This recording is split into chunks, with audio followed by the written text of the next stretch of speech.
मित्रांनो आपल्या समोर एक दादा आहे आणि यांच्याकडे ना आपल्याला एक युनिक असा गेम आहे आणि आपल्या महाराजांबद्दल आपल्याला पाहायला मिळतात. आपण जाणून घेऊया. खूप उत्सुकता आहे तर दादांकडनं जाणून. मी मावळातर्फे आहे. छत्रपती शिवाजी महाराज आर्ट फेस्टिवल मध्ये आपण आहोत. शिवछत्रपतींच्या नावाने आर्ट फेस्टिवल साजरा करतो आहोत. महाराजांच्या नावाचा पार्क, महाराजांच्या नावाचं एअरपोर्ट, रेल्वे स्टेशन ही सगळी माध्यमं शिवछत्रपतींवर प्रेम व्यक्त करायचे. आपण ना लहानपणी 4थीत 7वीत महाराजांचा थोडा अभ्यास करतो आणि त्यानंतर फक्त व्हॉट्सअपवर स्टेटस ठेवणे, त्यांचे चित्रपट बघणे असं मनोरंजनाची कामं करत बसतो. महाराज कळावेत यासाठी आपल्याकडे माध्यमच नाहीयेत. आम्ही नेमकं तेच करायचा प्रयत्न करतो. शिवछत्रपती आपल्या मुलांना अगदी खेळता खेळता कळले. याच विचारातून आम्ही बनवलेल्या ह्या उत्पादनांमधला पहिला हा राष्ट्रीय पारितोषिक विजेता बोर्ड गेम आहे.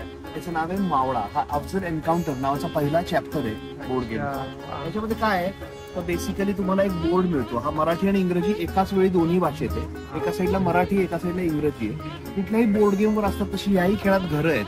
प्रत्येक घर फरक एवढाच की प्रत्येक घर हे शिवछत्रपतींच्या आयुष्यात घडलेल्या घटना आहेत त्या क्रमाने दिल्यात ज्या क्रमाने घडल्या होत्या. तुम्ही महाराजांचा मावळा बनता, खेळाबरोबर टोकन मिळतात. आवडत्या रंगाचं टोकन घ्यायचं आणि शिवछत्रपतींच्या जन्मावरती म्हणजे शिवजन्म या घरावरती पहिलं टोकन ठेवून खेळायला सुरुवात करायची. हर हर महादेव असं म्हणत फासे फेकायचे. खेळाबरोबर फासे पण येतात. अच्छा. वा. सो आई बाबा आजी आजोबा सगळे मिळून महाराजांचा मावळा बनवून खेळतात. वयाचं बंधन नाहीये. हर हर महादेव म्हणून फासे टाकायचे आणि फास्यांचं दान तुम्हाला जिथे घेऊन जाईल त्या घरांवरती त्या घटनांमध्ये तुम्ही होतात असा अर्थ होतो. म्हणजे आता 5 वरती आलात तर स्वराज्याची शपथ घ्यायला महाराजांबरोबर महाराजांच्या मागे तुम्ही उभे आहात असा अर्थ होतो. मग चांगली घटना होती. महाराजांनी शपथ घेतली स्वराज्याची. विजयी घटनांवर, चांगल्या घटनांवर आलात तर स्वराज्याच्या खजिन्यातून तुम्हाला स्वराज्याचे होन मिळतात. खेळाचं चलन होन आहे. वेगवेगळ्या डिनॉमिनेशनचे यात होन्स आहेत. आता रजत मुद्रा आहे 500 आहे, ताम्र मुद्रा आहे ती 100 आहे, सुवर्ण मुद्रा आहे ती 1000 आहे. तो घरावरती दिलेले आकडे तेवढे होऊन तुम्हाला बक्षिसाची मिळतात. पैसे मिळतात, मजा येते. पण स्वराज्यात सगळ्याच घटना चांगल्या घडल्या नव्हत्या. इथे सिंहगड स्वराज्यात देऊन टाकायला लागला, अफजल मंदिरं फोडली. अशा घरांवर तुम्ही पोहोचला तर स्वराज्याचं झालेलं नुकसान भरून पण काढावं लागतं. ते द्यायला त्रास होतो. मग कळतं स्वराज्य लढ्यात किती घटना घडल्या, कोणत्या क्रमाने घडल्या. मग या प्रवासात तुम्हाला स्वराज्यासाठी लढलेले 14 स्वराज्य योद्धे साथ देतात.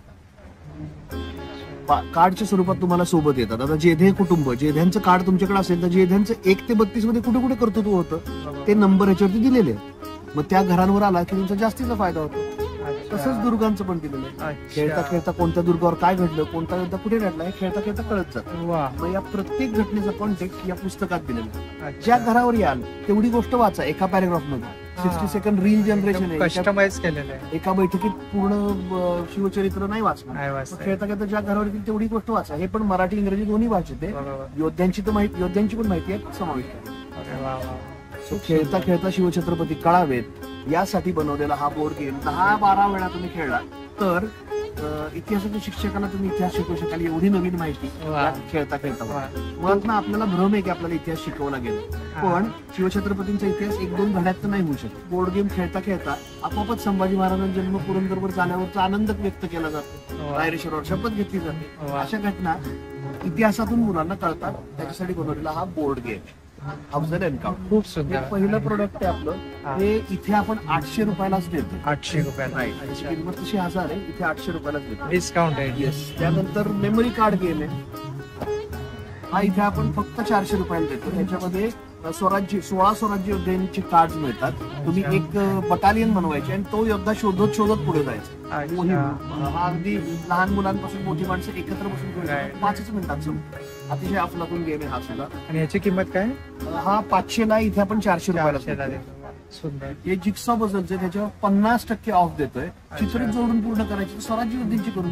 पन्हाळगड एडिशन आहे. तर इथे पाहिलात वेगवेगळे एडिशन आहेत. प्रत्येक ह्याच्यात वेगवेगळे योद्धे आहेत. हे नेव्हल वॉरियर्स आहेत. हे स्वराज्याचे सरसेनापती आहेत. एका ह्याच्यात 3 सेट येतात. प्रत्येक ह्याच्यात योद्ध्याचं चित्र, मराठी, हिंदी आणि इंग्रजी 3 माहिती. त्या व्यतिरिक्त हे 200 रुपयाला, 100 रुपयालाच देतो. फक्त 100 रुपयाला. फक्त 100 रुपयाला 3 योद्धे येतात. हे स्वराज्य योद्ध्यांचे ट्रम्प कार्ड आहेत. याच्यामध्ये 38 स्वराज्य योद्धे. तुम्ही एक काम करा, जवळपासच्या सगळ्या नातेवाईकांबरोबर एक सर्वे रन करा की तुम्हाला किती स्वराज्य योद्धे माहिती आहेत. 8, 10, 4, 5. याच्यामध्ये 38 स्वराज्य योद्ध्यांची कार्ड येतात. प्रत्येक योद्ध्याचं कंपॅरिझन केलेलं आहे. कंपॅरिझन पॉईंट दिलेले आहेत. तुलनात्मक परिमाणं दिलेली आहेत. त्यांचा किती युद्ध सहभाग होता, किती टक्के आयुष्य स्वराज्यासाठी लढलं, अशा वेगवेगळ्या परिमाणांवरती कम्पेअर करायचं आणि सगळी स्वराज्य सेना गोळा करायची, स्पर्धा करायची. असे हे ट्रम्प खूप कार्ड. सुंदर. हे 150 रुपयाला आहे. 150 रुपयाला. Yes. खूप सुंदर असे खूप इनिशिएटिव्ह आणि तुम्ही घेताय ना, हे महाराजांचा इतिहास एक घराघरामध्ये पोहोचवण्यासाठी एक सुंदर असा हे ऑप्शन आहे ऍक्च्युली. आपण ना मोठी माणसं कायम तक्रार करत असतो की मुलांबरोबर क्वालिटी टाइम स्पेंड करायचा आहे आम्हाला. पण क्वालिटी टाइम म्हणजे चित्रपट बघणे नाही, क्वालिटी टाइम कसा स्पेंड करतात अशी माध्यमं मुलांबरोबर खेळता खेळता इतिहास शिकवणारी आणि तुम्हालाही समजून सांगणारी अशी माध्यमं आपल्या महाराष्ट्रात तरी सगळ्यांच्याकडे असायला पाहिजे. बरोबर. या इथे आणि- फेस्टिवलला आणि हे दादा हे ऑनलाईन सुद्धा उपलब्ध आहे. ऑनलाईन हे themawla.com THEMAWLA themawla.com वरती आहे. आणि आम्ही ही सगळी माहिती आमच्या इन्स्टा हँडल वरती सुद्धा द मावळा नावाने तुम्ही चेक करा. FB इन्स्टावरती आम्ही ही माहिती पण देत असतो. याची जिवंत प्रात्यक्षिक होतात या खेळाची. वा, खूप So, सुंदर. नक्की बघा, नक्की फॉलो करा. वा, थँक्यू. खूप आणि छान. मला मावळाचं जेस्चर सांगा काय आहे. वा. मावळाचं जेस्चर हे आहे. जय शिवराय.